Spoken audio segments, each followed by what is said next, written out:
So I want to talk about risk in a little bit different way, but I want to start about risk today telling a story. It's a story about a 13-year-old kid. His name was Peter. And I worked with him about 10 years ago. And Peter was terrified of heights. He was not a fan of anything in the air. He was not a fan of doing anything that scared him. He was your typical 13-year-old kid. A little bit nervous, a little bit awkward, a little bit unsure of where he was in the world and what he wanted to do. So Peter sits there, and it's zipline day. And all of a sudden, he gets up there, and he's a little bit nervous, and he's a little afraid. But he gets up, and he gets all harnessed up, and he starts going up on top of the zip line. He climbs up the tree, and he's sitting on that platform. And we get ready, and we'd already gone through all this choose your challenge and giving kids an opportunity to really find a way to take their own risk and take the risk that really makes them feel like they're empowered and are getting something out of it. And he gets up, and he's sitting on the edge of the platform, and he's ready to go off on that zip. And we get the whole group counting, 3, 2, 1, zip! And instead of going forward, he steps back.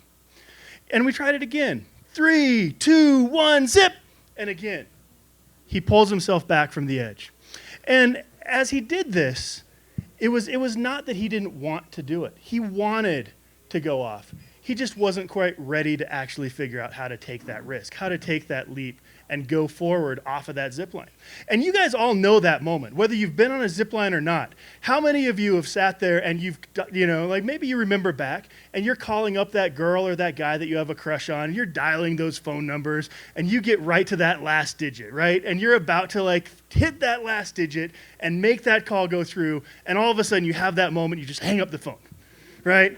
And all of a sudden you look around and you all of a sudden look at the clock and you say, okay, I'm going to do that at 3:07. Then I'm going to make that call. And you start going through. You're laughing because you know that moment. You know that moment when all of a sudden you kind of go through again, and then it's like 3:07. You start dialing the digits and you hang up. And that moment is what I really want to talk about. It's that moment where you're in that right on the edge of that risk. And I have this theory that might be a little bit big, but it's TED, so we might as well go with it. That moment is in this, the secret of life is found in that moment. And if you can understand that, and the more you dive into it and the more you invest in it, that's where you really find the secret of life. That moment is the moment where all of a sudden you go into right there on the edge, you're wanting to do it, you're wanting to be a part of it, and then you start kind of going through it, and you have that moment of, whoa, right? You're kind of freaked out because risk is scary. And it's supposed to be scary. That's what makes it such a valuable thing. But then as you go through it, you all of a sudden get that sense of accomplishment, that sense of having done something phenomenal. And it's inherent, and it's real, and it's tangible, and it makes a difference. But as we talk about this moment, one thing I'm just going to throw out, this is not one of those motivational speaker type things. This is not one thing where we're going to talk about bumper sticker phrases and slogans or any of that, because honestly, I think that those kind of things, those motivational posters talking about this subject of risk, is part of the problem. We talk about risk in this way where we think of it as this black or this white. You're taking a risk or you're not taking a risk. And we don't think about it in the ways of how do we take healthy risks? How do we take risks that are productive, that are beneficial, that are valuable? And so what I really want to focus on today is talking about this idea of how do you take risks in a way that thinks about it more complex than a single phrase, because the phrase doesn't do it justice. There's too much nuance and there's too much going on as the risk is going on. But in that moment, a lot of stuff is happening. So we're going to geek out a little bit. And all sorts of stuff is happening in the brain, right? But the two things that I really want to focus on in the brain are happening in what is called the ventral striatum and the prefrontal cortex. The ventral striatum basically is this area of the brain that as you're having risk, as you're about to make those decisions, these things are just firing. It's the reward center. It's the part of your brain that's saying, this looks like it would be a good idea. And it's a very active part. The prefrontal cortex is the area that's actually telling you, whoa, slow down. Let's think about this. Let's really kind of coordinate and be a conductor of this whole thing. And these two areas of your brain, along with all sorts of other stuff, and I'm obviously simplifying this, just because I am not a neuroscientist, but there's all sorts of stuff going on. But these two areas of your brain really start negotiating. They start debating. They start having this conversation. And as they're doing it, it's what you're going through right as you're on the edge of that zip line. These two back and forth, they're kind of trying to figure this stuff out. And even when you get into the teen brain, something that's fascinating about like this idea of risk. During the adolescent years, the striatum is off the charts. It's active, it's busy, it's going like crazy. And as it's going like crazy, what's happening is, like they're going, and all of a sudden everybody thinks of teenagers taking, unhealthy risks and being impulsive and all that other stuff that goes along with teenage, adolescence. And really what's happening is their brain is pre-wired to see rewards as bigger and more significant and more advanced than is actually going on. What's also happening in the teenage years, which is just fascinating, is the prefrontal cortex is the last thing to develop. And so you have this dynamic where you've got this striatum firing off these reward centers, telling you all these amazing things that are going to happen if you do this, and the brakes, the prefrontal cortex, basically saying, oh, I'm not quite ready yet to tell you no. So all of a sudden you have, of course, these teenagers that are making some of these impulsive decisions, making some of these choices going through it. And if you think about it on a larger context, it's brilliant. You think about it as kids, adolescents, you're in your childhood and you're protected and you're safe and you have this home and you have this guidance and you have these parents taking care of your food and your shelter. And all of a sudden they start getting to a point where they have to go out on their own, right? That's scary. That's a risk. So what does the brain do? It starts kicking in and it starts saying, all right, we're going to give you extra incentives, extra stuff happening in the brain that's going to help you make those risk choices, that's going to help you step out on your own. And so the very brain is pre-wired to help kids and all of us as we're going through it to take these different choices going through. And this is part of where just risk is just this fascinating subject of ideas. The other thing that's happening during all of this time, and I am by far not an expert on this, is this idea of pruning. And in pruning, what happens is the parts of the brain that you use stay there. The parts of your brain and the thought processes and the thinking patterns that you're not using start getting eliminated. Those brain cells die off and those brain cells disappear. And so the importance of actually actively seeking out ways to take healthy risks and to make good choices and do that is so vital, because the very parts of the brain that do so when you're practicing that stay alive. The parts that aren't being used for that, they go away. But in that moment, when you're on that zip line, that's that moment. And so we got to think about, what are we doing with risk? How do we talk about this? What's going on? And so some different kind of things are happening in the world. We know there's research that's all over the place talking about this idea that we need to provide more risk for kids. Playgrounds need to be designed better that involve more risk, because what happens is otherwise kids never experience this idea of how do you actually take healthy risks. And mostly it's because we are afraid to teach people how do you take healthy risks. We don't know how to. We talk about it. We put it in bumper stickers and on posters. But in terms of actually something tangible and useful, it's just not there. And so instead of actually building playgrounds that allow for kids to take risks and learn that good things happen and learn that they can actually gain stuff, what we're actually doing is we start taking away, and there's school districts that are taking swings out of playgrounds because those very swings they're worried about don't have enough risk.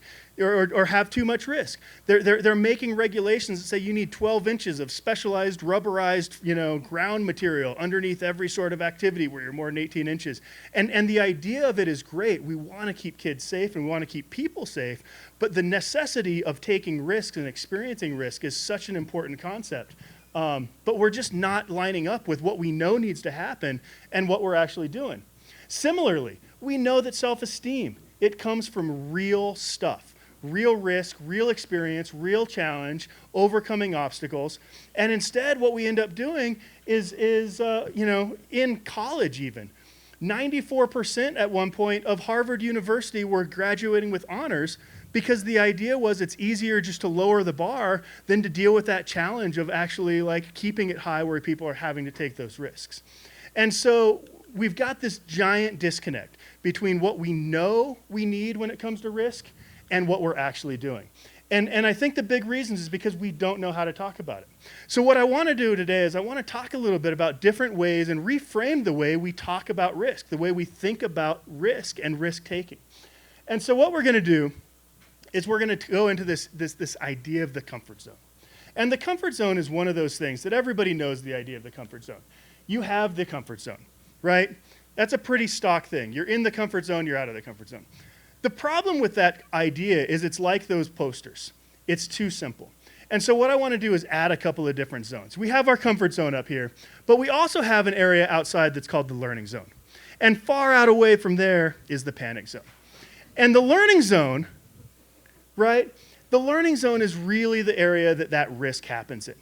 But we're going to kind of walk through that. First of all, comfort zone, it's everything you expect. It's the easy stuff. It's the comfortable, it's familiar, it's nice, it's simple, it's safe, it's soothing.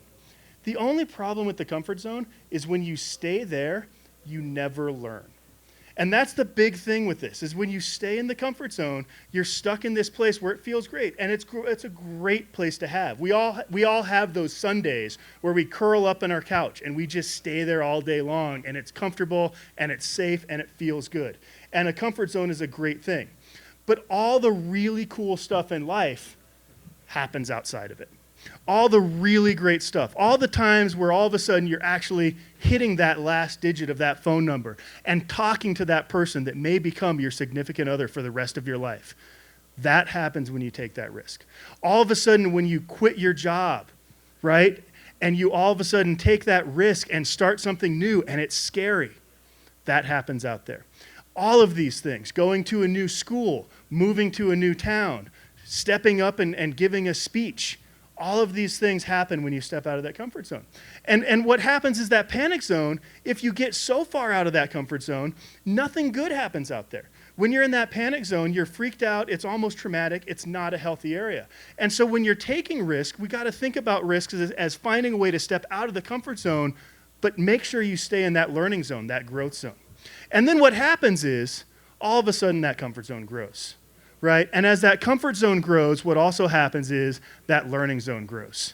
And this is a process of life that as you go ahead and you go through this process, you just keep stepping out of that comfort zone. You do this little by little, and all of a sudden you'll start being able to do so many more things because your learning zone grows. This idea is the case in all learning. All learning is based on risk-taking. All of it. If your comfort zone is basic 2 plus 3 addition, and what you have is 2 plus 3, it's what you know. And all of a sudden, you were to go ahead and you were to talk about what is the growth zone, where does the learning happen? It happens in things like multiplication or division. But if you took somebody and all they knew was 2 plus 3, and you put them in some crazy calculus class with a formula and letters and symbols and all sorts of things, not only would they not learn anything in that class, they wouldn't even like math anymore. They would be traumatized, they would hate it, and they wouldn't be able to actually be a part of it. And so the idea is if you step out, you can start eventually getting that stuff into the learning zone. And this is so prevalent in all sorts of different things. This idea that all learning is based on risk-taking, it changes the whole idea of the way you think about education, because we're asking kids to take risks every time we ask them to learn.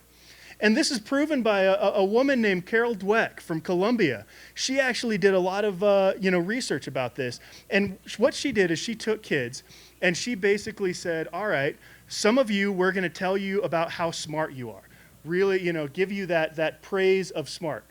Other groups, we're going to take and tell you about how much effort and praise you for your effort, for your working hard, for your trying new things. And all of a sudden now what she did is she then gave them a set of puzzles and she said, all right, here you go. This set of puzzles is easier, but you're not going to get very much out of it. This other set of puzzles is way harder, but you're going to get more out of it. The kids that were praised for being smart didn't want to take the risk of choosing the harder set of puzzles. So overwhelmingly, they chose the puzzles that were easier because they wanted to keep that safe label of being smart. The kids that were praised for effort and for trying something new and for going out on a limb, they were way more likely to actually pick those harder set of puzzles. And so you've got this idea, and I'm going to go back to it, that all learning is based on risk-taking. And this is a concept that's way bigger than this TED Talk. But if you can recognize that all learning is based on risk-taking, you also have to recognize that all teaching needs to be based on trust building. which is kind of one of those concepts that you can just keep going and going and going on, and we're not going to go down that rabbit hole right now.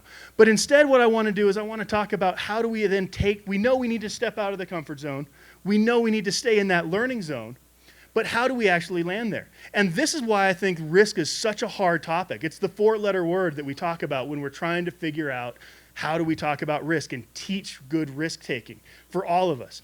And what I've noticed is there's basically 5 different ways. Over the last 18 years or so, basically my job has been facilitating people taking risks, trying new things, experimenting.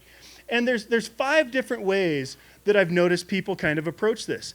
And these are inherent ways that people have. They're inherent natural ways, much like the Myers-Briggs stuff and the primary colors, personality profiles. There are inherent ways that we really tend to approach risk. But the idea of taking a healthy risk is to recognize our own natural tendency and then to go ahead and work on those other things. Because if we can balance all of those different aspects of the way we take risks, that's how we're able to take those healthy risks, and we're way more likely to stay in that learning zone than to end up accidentally in that panic zone. So I want to talk a little bit about these. The first one are thunder folks. The people who are naturally thunders. They're the ones that are very decisive, very move forward, right? They're just running straight ahead. They're charging through. They're no brakes kind of people. Like that nothing is going to stop them from actually making and going forward with what they're doing. And it's a great skill to have, right? They're just going to power through. Nothing's going to get in their way. Because you need that determination when you're making those risk choices, when you're starting a new business, when you're going into a new situation. You're going to have those moments like Peter did on that zip line, where you're standing on the edge and you're about to go off, and all of a sudden, right as you're about to go off, fear and everything else and convention is going to try to grab you back in and keep you in that comfort zone. And you need that thunder to move past that.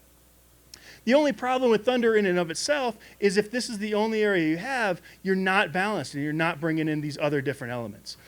So the next element is lightning. And lightning is another way that people approach risk. Lightning people are all about just the fun of it, right? They're all about just trying to do a good thing and just like, that looks fun, I'm going to go for it, and then they're over here and then they hear people laughing over here, shiny object, that sounds like a great idea. Right? Any idea sounds like a good idea as long as it's got fun associated with it, right? As long as it feels good, as it has that appeal to it. And so they're going to try it. It's all worth a try because they're all about it. But what they don't lack is they don't necessarily have that fully thought through piece of it. Like they're not inherently thinking through all the different aspects of it. And so it's a super valuable piece to have, but it's not the complete way where we can stay in that learning zone.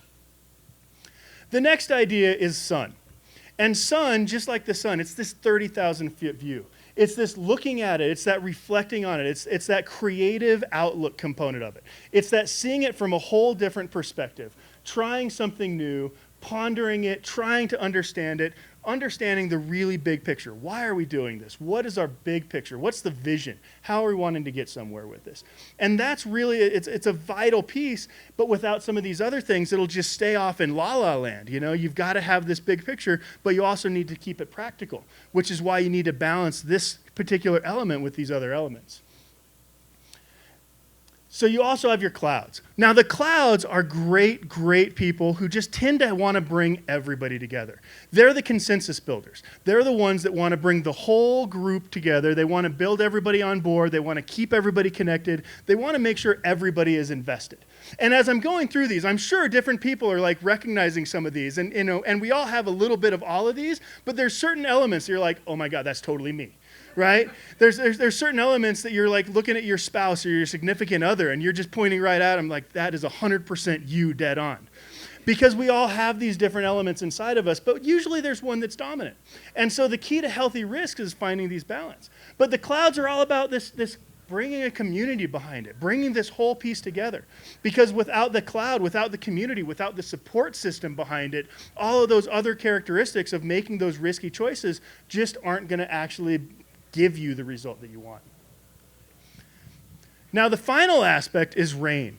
Now, our rain folks, they're the ones that are super analytical. They're analyzing the ups and the downs. They're analyzing the ins and the outs. They're looking at everything. They're very cautiously moving, right? They're not going to step into anything without having done all the research, having all the answers, going through all of the pondering and the analyzing and the pros and the cons and the list and the double list and the triple checked list and the, these are the people who you walk into their garage and they've got like where the tool goes outlined in marker on the bulletin board.